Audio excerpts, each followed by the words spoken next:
Hello student.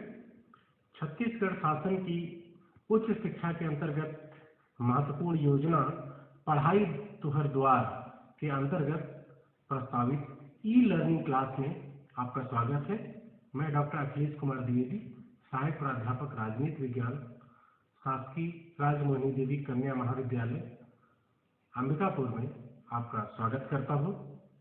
आज जिस topic पे हम लोग चर्चा करेंगे यह संत गहिरा गुरु विश्वविद्यालय के अंतर्गत एमए राजनीति विज्ञान में द्वितीय सेमेस्टर का द्वितीय प्रश्न पत्र है, themes in Indian political thought.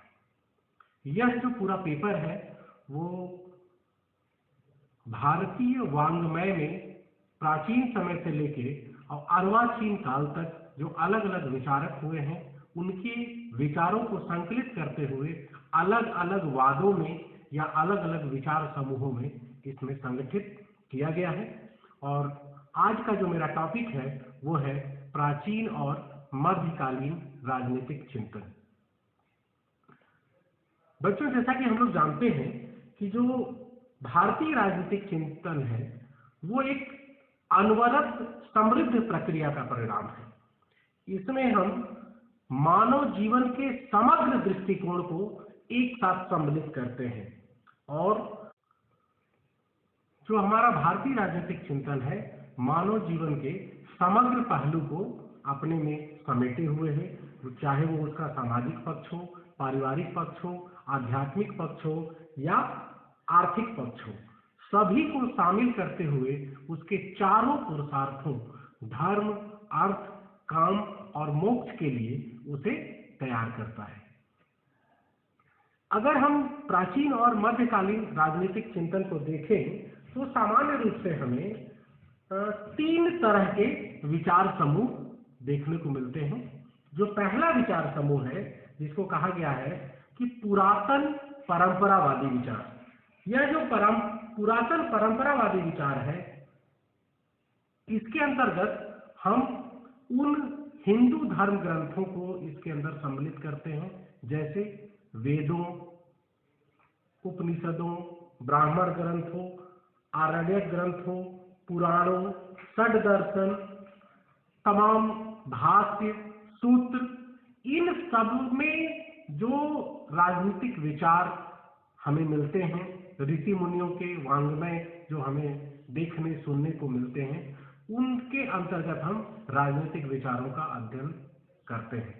जो दूसरी परंपरा है उसके बाद की परंपरा, यद्यपि इस दूसरी परंपरा को हम पहली परंपरा का विरोधी नहीं मान सकते, बल्कि पहली परंपरा के अंतर्गत कर्मकांड, अवतारवाद या कुछ ऐसी समस्याएं थी, उसके सुधार के द्वारा इस दूसरी परंपरा का जन्म होता है, जिसे कहते हैं श्रमण परंपरा। या भारतीय राजनीतिक चिंतन की जो दूसरी परंपरा है उसे हम श्रमण परंपरा या तपस्वी सुधारवाद की परंपरा कहते हैं। यदि हम इस श्रमण परंपरा के उदय के कारणों की चर्चा करें तो कुछ जो बिंदु हैं उन्हें हम इस तरीके से समझ सकते हैं कि जो प्राचीन परंपरा थी हमारी, वैदिक परंपरा थी, वो वैदिक मान्यताओं पर आधारित थी। उसमें सोपानी सामाजिक ढांचा था, अवतारवाद की परंपरा थी, तमाम कर्म कांडों के इतने दुरूह प्रावधान थे कि आम जनमानस कभी कभी उसको पूरा कर पाने में अपने आप को असहज महसूस करता था। इसीलिए इस परंपरावादी जो सोच थी, जो वैदिक परंपरा थी, इसी के अंतर्गत ही सुधार के स्वरूप हमारे हिंदू धर्म के अंदर ही बौद्ध तथा जैन धर्म का उदय हुआ। और ये दोनों धर्म कर्मकांडों, अवतारवाद, ईश्वरवाद की धारणा से अपने आप को अलग करके जनमानस के दुखों को दूर करने के लिए अपने उपदेशों और अपने विचारों को केंद्रित किए। ऐसा नहीं है कि जो वैदिक परंपरा के विरोध का स्वर केवल बौद्ध और जैन धर्म में ही देखने को मिलता है। अगर हम देखें तो हमारे जो उपनिषद हैं या चारवाक दर्शन है या बृहस्पति के सूत्र हैं। इन सभी में वैदिक व्यवस्था के प्रति प्रतिक्रिया देखने को मिलती है। एक विद्वान है सुमेधा विद्यालंकार, वो लिखते हैं कि वैदिक साहित्य में प्रार्थना, स्तुति, उपदेश के द्वारा ज्ञान, संतोष तथा दीर्घ जीवन की कामना की जाती थी, जिसमें कर्म कांडों पर बल दिया जाता था। इन्हीं कर्म कांडों की प्रतिक्रिया उपनिषदों में आई है, जो कर्म कांड की जगह पर ज्ञान को अधिक महत्व देते हैं। श्रवण परंपरा को हम और सहज अगर शब्दों में समझने का प्रयास करें तो जिस तरह ईसाई धर्म में सुधार की प्रक्रिया के अंतर्गत प्रोटेस्टेंट का जन्म होता है, उसी तरह हिंदू धर्म में सुधार के द्वारा तपस्वी सुधारवाद की परंपरा प्रारंभ होती है और वह बौद्ध और जैन धर्म के विचारों में परिणत होती है। यहां हमें थोड़ा सा बौद्ध और जैन धर्म की मान्यताओं पर थोड़ी चर्चा करनी होगी। तो अगर हम देखें तो सत्य, अहिंसा, स्तेय, ब्रह्मचर्य, अपरिग्रह जैसी मान्यताएं तथा परलोकवाद में इनका विश्वास था। दोनों ही धर्म हिंसा के विरुद्ध थे, लेकिन बौद्ध धर्म जहां क्षणिकवाद, शून्यवाद, विज्ञानवाद में विश्वास करता था, वहीं जैन धर्म इसका खंडन करते थे। बौद्ध धर्म का सारा जोर भिक्षु संघ पर रहा है, वहीं जैन धर्म अपने सहज कार्यक्रमों के द्वारा गृहस्थों को अधिक आकर्षित करने में सफल रहा है। बौद्ध धर्म का प्रसार हमको भारत के बाहर भी देखने को मिलता है, लेकिन जो जैन धर्म है वह भारत के अंदर ही अपने आप को केंद्रित रखा हुआ है। तो बौद्ध धर्म में मुख्य रूप से अष्टांगिक मार्ग पर बल दिया गया है। अब ये अष्टांगिक मार्ग कौन कौन से हैं? तो सम्यक दृष्टि, सम्यक संकल्प, सम्यक वचन, सम्यक कर्मांत, सम्यक आजीविका, सम्यक आयाम, सम्यक स्मृति और सम्यक समाधि। यानी ये जो 8 मार्ग हैं, इन्हीं पर चलकर हम अपने जीवन के दुखों को दूर कर सकते हैं और सहज जीवन की कल्पना कर सकते हैं। अगर हम देखें तो जो 4 पुरुषार्थों के अंतर्गत मोक्ष की जो अवधारणा थी, जो मानव जीवन का अंतिम लक्ष्य था मोक्ष की प्राप्ति, वहां हमको उपनिषदों में, जैन तथा बौद्ध धर्म में तीनों में अलग अलग देखने को मिलती है। इसमें उपनिषदों में वर्णित जो मोक्ष की अवस्था है, इसमें आत्मा और परमात्मा का एकाकार हो जाना ही मोक्ष है, जबकि जैन धर्म के अनुसार मोक्ष जीव का पूर्ण रूप से निर्मल होकर परमात्मा की स्थिति में पहुंच जाना है, तथा बौद्ध के अनुसार मोक्ष निर्वाण या अनिर्वचनीय सुख की अवस्था है। यानी हमको जो उपनिषद काल के अंतर्गत मोक्ष की अवधारणा आई, या बौद्ध की आई और या जैन की आई, सबने मोक्ष की बात तो की, लेकिन अपने अपने मान्यताओं के आधार पर उसकी अलग अलग कल्पना देखने को हमें मिलती है। तो श्रवण परंपरा की जो मुख्य बात है वो अपने प्रारंभिक परंपरा से उसे 3 बातों पर विरोध था। पहला, वेदों की सर्वोच्चता का विरोध। ये मानते थे कि जो प्राचीन हमारे धर्म ग्रंथों में या वेदों को ये माना जाता है कि वो अनिर्वचनीय है और जो वेदों में लिखी गई बातें हैं वो अंतिम सत्य हैं। ये कहते हैं कि नहीं, वेदों को ही अंतिम सत्य नहीं माना जा सकता। दूसरी, ईश्वर की मान्यता का विरोध। जो परंपरावादी धारणा थी उसमें ईश्वर सर्वोच्च है, सर्वोच्च नियंता है। यहाँ तक कि जो अगर हम राज्य शासन संबंधी इनके विचारों को देखें तो वहां हमें ये मानते हैं कि ईश्वर ने ही राजा को नियुक्त किया है, राजा ईश्वर का प्रतिनिधि है, राजा का आदेश ही सर्वोच्च आदेश है। यहाँ बौद्ध और जैन धर्म के विचारों में हमको ईश्वर की मान्यता का विरोध दिखता है। और तीसरा, कठोर कर्म कांडों का विरोध। जैसा कि हम पहले भी बता चुके हैं कि जो प्राचीन मान्यता थी उसमें कठोर कर्म कांड अधिक थे और जो उसी को सहज जीवन में अपनाने के लिए जैन और बौद्ध धर्म के अंतर्गत तपस्वी सुधारवाद आता है और उसमें संशोधन की बात करता है। अब हम अगर इस श्रमण साहित्य के अंतर्गत राजनीतिक चिंतन की बात करें तो राजनीति विज्ञान के एक विद्वान हुए हैं वीपी वर्मा जी। वो अपनी पुस्तक में लिखते हैं कि जैन तथा बौद्ध धर्म दोनों ही मानव जीवन के दुखों को दूर करने के लिए एक सामाजिक तथा राजनीतिक ढांचा प्रस्तुत करते हैं, लेकिन जैन साहित्य जहां अपने को सामाजिक ढांचे तक ही सीमित मानता है, वहीं बौद्ध साहित्य के अंतर्गत हमें विशद राजनीतिक विचार देखने को मिलते हैं।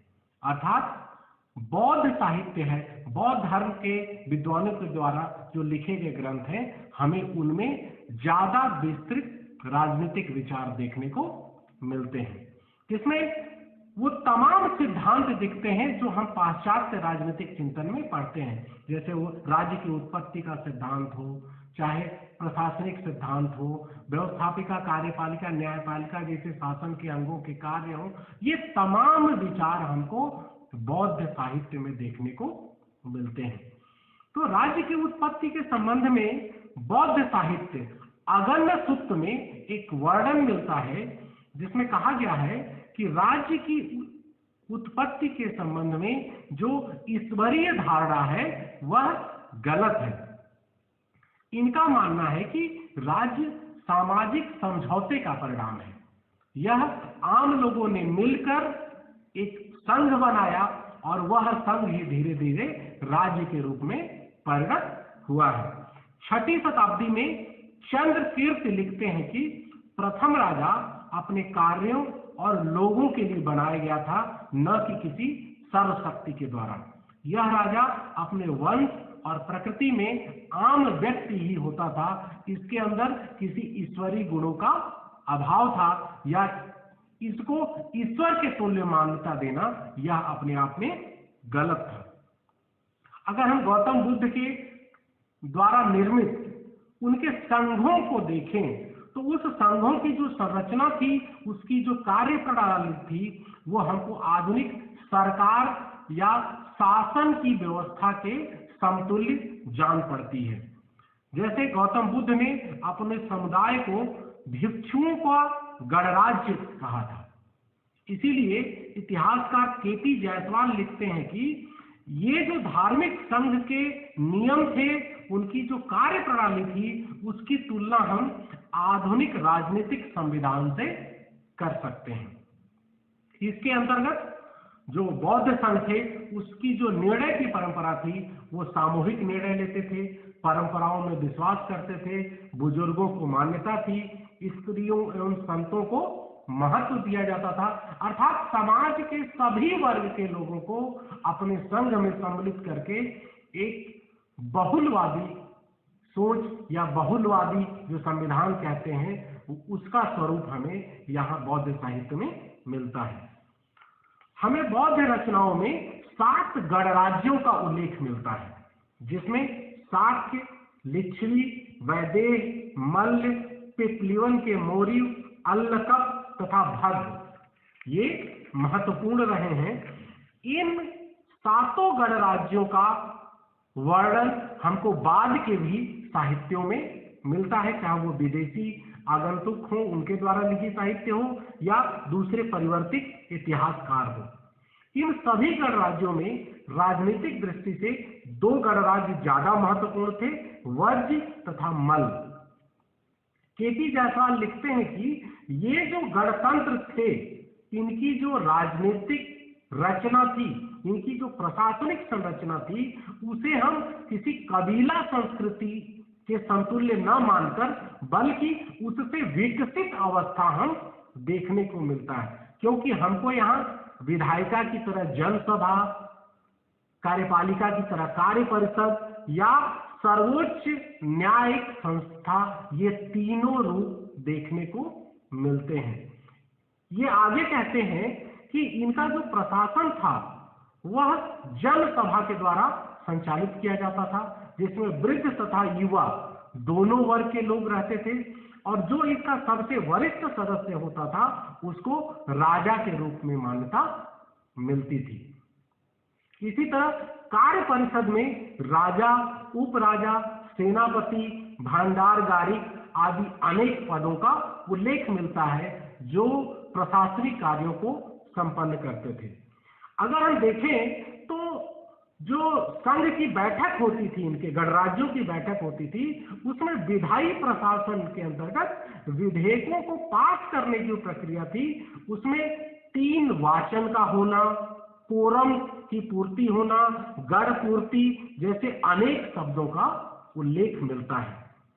न्यायिक प्रशासन में सर्वोच्च न्यायाधिकारी, न्याय मंत्री जैसे अनेक पद थे, तथा पवेनी पट्टकान नामक रजिस्टर का वर्णन मिलता है, जिसमें समस्त न्यायिक गतिविधियों का उल्लेख मिलता था। साथ ही साथ अष्टफुलक नामक एक सर्वोच्च अपीली संस्था का पद का वर्णन मिलता है, जिसमें हम अपने नीचे के न्याय के विरुद्ध हम अपील कर सकते थे। तो इस तरह हम देखते हैं कि जो श्रमण परंपरा थी वो अधिक विस्तृत, आम जनों के लिए सुगम और भारतीय परंपरा को उत्तरोत्तर विकसित करने वाली थी, जिसमें हमें राजनीतिक चिंतन की वह सारी समृद्ध परंपरा देखने को मिलती है जो आज भी व्यवस्थापिका, कार्यपालिका, न्यायपालिका या धर्मनिरपेक्ष संविधान और बहुलवादी समाज की जो अपेक्षा होती है वो समस्त हमें इस श्रमण परंपरा के अंतर्गत देखने को मिलता है। तो आज के लेक्चर के अंतर्गत जो हम लोगों ने देखा कि जो हमारा भारतीय राजनीतिक चिंतन है वो कितना समृद्ध है, खासकर प्राचीन और मध्यकालीन राजनीतिक चिंतन में जो परंपरागत चिंतन था वो किन बिंदुओं पर आधारित था, और उसमें जो सुधार के द्वारा जो तपस्वी सुधारवाद की परंपरा आई, इसको श्रवण परंपरा भी कहा गया था, वह किस तरह अपने राजनीतिक और संवैधानिक मूल्यों को विकसित किया और हमें एक अधिक सुगम और अधिक समृद्ध एक प्रशासनिक प्रणाली का ढांचा प्रस्तुत किया, ये हम इसमें समझ सकते हैं। अगर आपको इस लेक्चर संबंधी कोई समस्या आती है या कुछ भी आप इस संबंधी प्रश्न कर सकते हैं तो नीचे दिए गए नंबर पे आप हमसे संपर्क कर सकते हैं। बहुत बहुत धन्यवाद।